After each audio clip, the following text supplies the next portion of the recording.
So Clara recommended a scene for us. And when I looked at this scene, I hadn't seen the film before. It's like these two characters sitting in a restaurant, and this conversation starts one way and you think it's kind of trivial what they're talking about. And it suddenly turns and you realize that the relationship between these two people is completely different than what I thought it would be at the beginning. Do you want to watch the scene? Yes, let's do it. In 3, 2...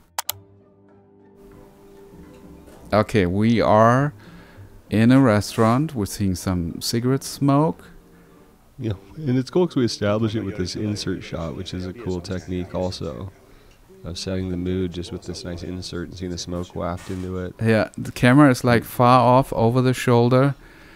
We're seeing just the head sticking out from the booth. Yeah, we're seeing it in the way you would in the restaurant, seeing this intimate conversation, and then we get brought into it. Right. And I find it interesting that we're basically cutting between profile shots the whole time through. Mm-hmm. And the insert details are so nice in this whole movie. Right. He starts off with, "Can you get me a bag for my wife?" Right. And she says, "Well, wouldn't that be weird if she has the same bag that I do?" Right. 會㗎，尤其是隔離鄰舍添。唔知會唔會有第一式嘅咧？咁就要問我先生先知啦。 And then we further reveal that that bag is actually a present from her husband that he brought from a business trip. Right. And she knows about the affair, right? She does. And he doesn't. And that sort of breaks up that conversation. He's like, okay, never mind then, I don't need that bag. 其實我都有件事想請教下你嘅。 And this is good. Now she wants to ask him something. This is the first time that the camera like pans, whip pans between them. Right. And this profile shot that sort of was very disconnecting. Now there's a connection between them in a way. Yeah, and we also know it's telling us that this is going to become about something more. 有一次佢公司派佢出門做嘢，佢買嚟送俾我嘅。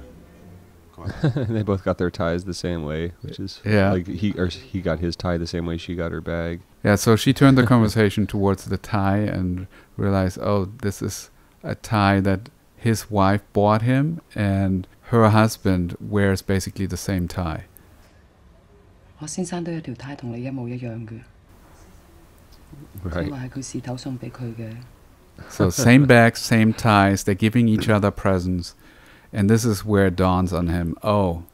Yeah, so it's a very suggestive way that she's breaking this information to him, which is really cool too, that the way that it's being filmed and edited together really lends to the gentle, suggestive nature of it. Yeah. And then that great shot where we pan, showing his real, like that's a big turning point for him in the realization. Yeah, we should get back to that cool. in a second. There's an insert of smoke. And this is where I sort of started to have this feeling, this feels like a Tarantino movie to me. That last whip pan comes from out of nowhere, from the side, from the other booth to him. Right. To really emphasize the fact that he has a moment of realization. It's almost being done in a way that he's now catching up with the audience, because we start out as voyeurs watching this scene from a distance. Right, we're watching it as if we're in the cafe, and then that shot kind of pulls from another booth. Like we're in that other booth as another guest at the diner, and he's being caught up with us. Like, all right, now you get it, man. Yeah. Up to this point, I almost felt like this is a very conventionally covered scene. And then I noticed that this is all a plan. Like this is by design, how the scene is covered and how we're cutting here to really build up to that moment. When I read, the director seems to be highly improvising, doesn't really work with the script. I feel like he really found this by doing a lot of takes and playing around with it, making it as simple as possible for this to be so powerful. That's like the real power of film. Film, you don't know what's going to happen on set. You don't know what's going to happen in rehearsal. You don't know what's going to happen in the editing. You can discover something totally new. So give yourself those opportunities to do that and embrace the fun process of filmmaking. Good stuff. Please suggest other films and see this podcast as a spark of inspiration where you can maybe not just watch another Netflix show, but take that moment and discover a new film, a new artist, and see how things are done in the non-conventional way and still connect with an audience.